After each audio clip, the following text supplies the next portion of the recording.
Hey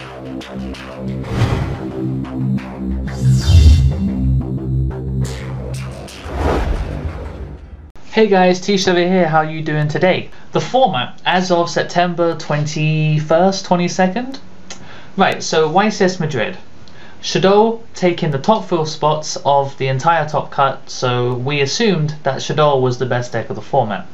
Let's move a bit forward to last weekend. YCS Indy looks to me like Burning Abyss won, and it was a mirror match in the final. Obviously not as big of a tournament as a YCS, but still quite a lot of players. Something in the excess of about 100 to 150. So it's not too bad, and obviously a lot of these ARG players are very, very skilled. So we can say that Burning Abyss took that tournament, and if you look in the top cup, there was a lot of Shadows, there was one Stellar Knight, there was one Gear, and there was a lot of Burning Abyss. The winner was determined by basically who just got the better hands and so on like that. What I'm asking in this quick video is there a meta shift? Why has there been such a difference in the top cuts? Why can't there just be a prominent meta deck? Why is it keep changing? Don't we want to understand the format?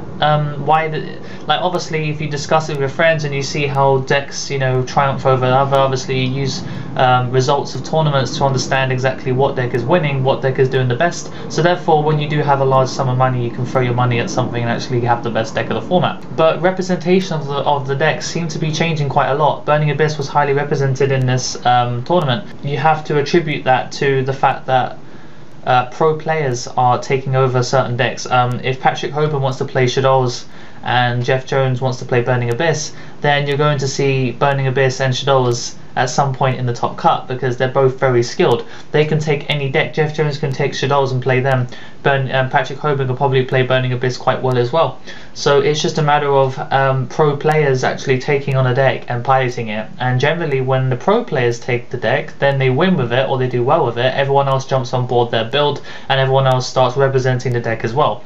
So now with Jeff Jones winning and obviously being a Burning Abyss mirror match against Jordan Winters, we can conclude that basically the pros, this is a format for the pros. It doesn't matter what deck they're playing, because Shadows and Burning Abyss and even Stellar Knights, you can do well with the deck if you actually are a decent player in general. Like if you just understand the game well and you side properly and you have good deck building skills.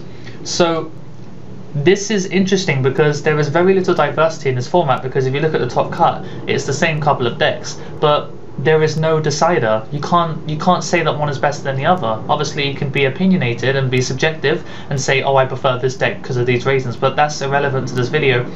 The point is that you don't know personally. You can't statistically say there's significant data to prove that one deck is better than the other, which makes this format somewhat quite interesting but hella boring. Like I can't be bothered with this format. It's boring, and so I'm not going to go to YCS London because I have lots of stuff to do, and also because I know what's going to be there. It's just going to be the same 2 decks. But the interesting thing is that you can't put your money on which deck is the best.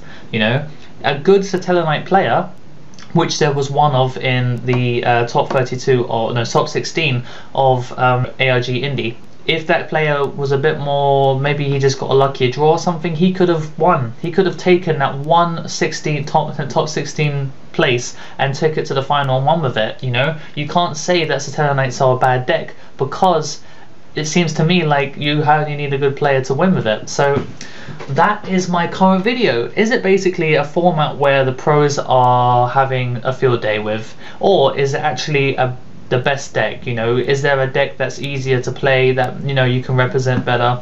I don't know. It's an interesting format, and obviously watching a lot of DN proves that, but at the same time the format is really boring and diversity is always more fun. But of course pro players want to take one deck that's really decent and has a lot of support, and then just play it and play it and play it until they've mastered it, and then they can win with it, and then everyone's going to be like, oh, that means that this deck is the best. It's like, no, it doesn't. It just means that Patrick Hoban or Jeff Jones or whoever, Jordan Winters, they are just really good players in general. So that's my video for today. So thanks for watching, guys, and comment down below your opinions on whether or not it's just about pros, or whether or not there is actually a distinguished deck of this format, but we can't say for sure yet, in my opinion. But you know, it's up to you to say what you want to say about that. So thanks for watching, guys, and don't forget to like, comment, subscribe, and until next time, the Thetcglover is out.